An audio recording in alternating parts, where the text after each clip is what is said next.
single USSHA-18 Super Hornet costs roughly $70 million. A U.S. aircraft carrier can carry more than 60 of them, parked wingtip to wingtip on a flat steel deck the length of 3 football fields. That's well over $4 billion in aircraft, sitting in the open ocean, often directly in the path of tropical storms and hurricanes. Now picture a Category 5 storm winds over 150 miles per hour bearing down on that same deck. One loose tie-down chain, one missed procedure, and a multi-million-dollar jet becomes a multi-ton projectile. This isn't a hypothetical. It's happened, and today we're going to look at exactly how the U.S. Navy prevents it from happening more often, and what occurs when, despite everything, it does. If you find this kind of deep dive into military operations interesting, consider subscribing. It genuinely helps the channel keep making this content. Let's start with what's actually at stake.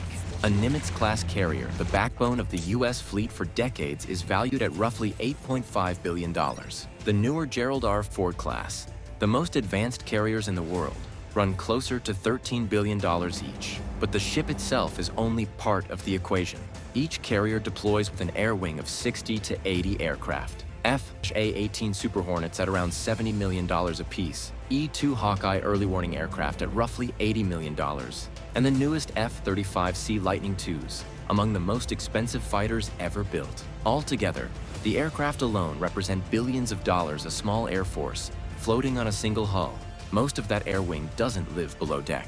During active flight operations, the majority of aircraft sit topside on the flight deck, fully exposed to wind, salt spray, and waves. There is a hangar bay below a cavernous space running more than 2/3 the length of the ship, divided into sections by heavy steel fire doors, but it can't hold the entire air wing at once. Space is always a trade-off. So when a storm is forecast, the Navy doesn't scramble. It executes a plan that's been refined over 80 years of hard lessons. Every aircraft on a carrier deck has reinforced tie-down points, steel rings built into the airframe near the landing gear, engineered to anchor the aircraft against extreme force. On a normal day, each jet is secured with somewhere between 4 and 6 heavy chains, hooked into fittings welded directly into the flight deck. Each fitting is rated to hold thousands of pounds of force. When a storm warning goes out, that number of chains roughly doubles or triples. Wings get folded and USSHA-18's wingspan shrinks from 40 feet to just 27 feet folded, which matters enormously when you're trying to fit dozens of aircraft into a smaller footprint as the deck pitches and rolls. The people doing this work are mostly sailors in their late teens and early 20s, identified by color-coded jerseys that have become iconic in naval aviation.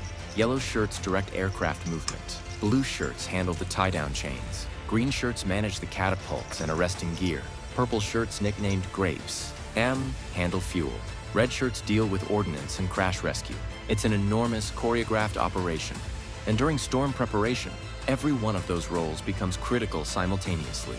Aircraft that can be struck below moved into the hangar bay get priority based on value and mission importance. The most expensive and capable jets go down first if there's room. Massive elevators, each capable of lifting 2 fighter-sized aircraft at once. Shuttle planes from the flight deck into the hangar, where cockpit canopies are sealed, panels are checked, and maintenance crews do a final pass to make sure nothing is left loose. But, and this is the part that often gets lost, not everything fits below. On a carrier with a full air wing, there simply isn't enough hangar space for every aircraft. Some have to ride out the storm topside, chained down as tightly as the crew can manage, while the ship itself does its part to fight the weather. Here's where naval engineering becomes the real story. A modern carrier is designed with what's called a low center of gravity relative to its center of buoyancy, meaning that when the ship rolls in heavy seas, physics works to bring it back upright. The further it tips, the stronger the force pulling it back. Combined with a wide hull and stabilizing structures along the bottom of the ship, this makes a 100,000-ton carrier one of the most stable platforms ever built, even in brutal conditions. During a storm, the carrier doesn't try to outrun it or simply ride it out passively. Standard procedure is to turn into the wind and maintain steady forward speed, reducing the effective wind speed across the deck and keeping the bow pointed into incoming waves rather than taking them broadside, which is far more dangerous for a ship of any size. Nuclear propulsion gives U.S. carriers a major advantage here.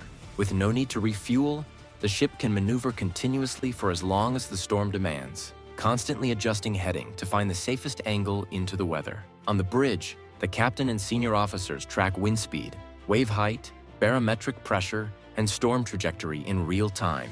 Using satellite weather data, every hatch and watertight door gets sealed, The ship effectively becomes a sealed steel box. This matters more than it might sound.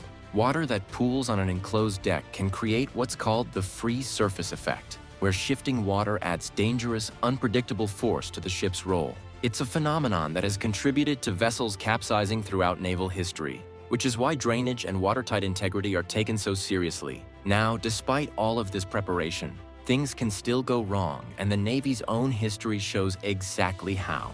In December 1944, Admiral William Halsey's Third Fleet was caught by a typhoon in the Pacific that became known as Typhoon Cobra. The storm was so severe that 3 U.S. destroyers capsized and sank, with nearly 800 sailors lost one of the worst weather-related disasters in U.S. Navy history. Aboard the light carrier USS Monterey, planes broke loose in the hangar bay during violent rolling, slammed into each other, and sparked a serious fire that killed 3 crew members and destroyed or damaged dozens of aircraft. Among the officers aboard that night was a young lieutenant named Gerald Ford. Yes, the future 38th President of the United States, who was serving as the ship's general quarters officer of the deck, and was sent below to assess the fire as it broke out. The Monterey survived, but barely, and the disaster became a defining case study in how poorly secured aircraft and uncontained fires can nearly take down a warship from the inside. That lesson is the entire reason modern tie-down procedures, compartmentalized hangar bays with fire-resistant doors, and constant drilling exist today. Every young sailor learning to chain down a jet in 2026 is, in a very real sense, working from procedures written in the blood of that 1944 storm. Fast forward to July 2022. The USS-HarrySTruman was operating in the Mediterranean Sea, conducting a routine resupply at sea, when the area was hit by what the Navy described as a sudden, unexpected burst of intense wind and heavy rain. An A-18E Super Hornet, one of the aircraft on deck, was blown off the flight deck entirely. It fell roughly 9,500 feet to the bottom of the Mediterranean. 1 sailor was injured. The jet itself was eventually located and recovered from the seafloor in a complex salvage operation, partly to keep its sensitive radar and avionics out of the hands of other nations operating in the region. Here's what makes that incident so striking. This wasn't even a hurricane. It was a brief, violent squall, the kind of fast-moving weather event that can develop with little warning, even outside official hurricane season. And it was enough to take a multi-million-dollar aircraft straight off a moving carrier deck. It's worth being honest here. Storms aren't the only threat carriers face while deployed, and it's easy to blur different kinds of incidents together.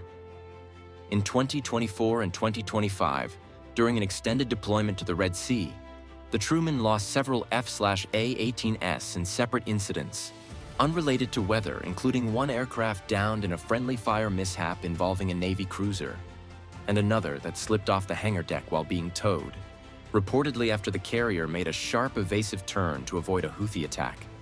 A third was lost during a landing mishap caused by an arresting gear failure. These were serious, costly incidents, but they were combat and mechanical failures, not storm-related. The Navy's investigations into that deployment pointed to maintenance standards, towing procedures, and crew fatigue during an unusually intense operational tempo, and the fleet responded with additional training and oversight. The reason that distinction matters is this. A carrier crew isn't just managing weather.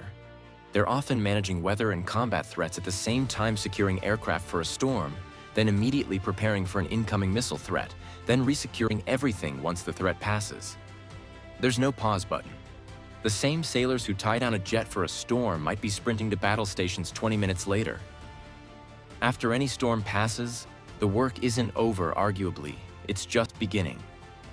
Every aircraft that stayed topside gets inspected for saltwater intrusion, corrosion, and structural stress. Salt water is brutally corrosive to aircraft electronics, hydraulics, and engines. And even a brief exposure during a storm can cause damage that takes days to fully assess.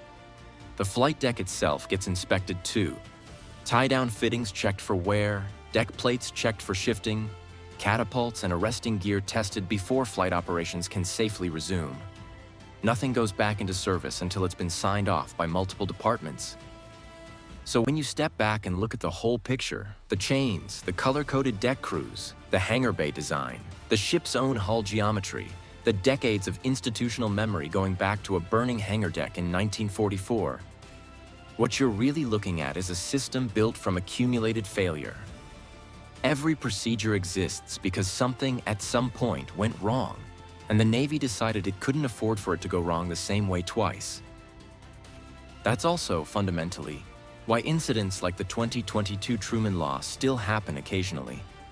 The ocean is unpredictable. Weather can develop faster than any forecast. And when you're operating dozens of multi-million-dollar aircraft on an exposed deck, 24 hours a day, in every ocean on Earth, the margin for error is thin, even with the best training and equipment in the world. Be honest, does it surprise you that something as low-tech as a chain and a steel ring is still the primary defense for a $70 million fighter jet? Or does that kind of simple, brute force engineering actually make more sense to you than some high-tech alternative? Let us know what you think in the comments. If you found this breakdown interesting, hit the like button. It genuinely helps more people find videos like this. Then let us know in the comments what carrier topic you'd want us to cover next. From a burning hangar deck in 1944 to a jet vanishing into the Mediterranean in 2022, the story of how carriers survive storms is really a story about lessons paid for in hard ways and a Navy that refuses to forget them. Thanks for watching, and we'll see you in the next one.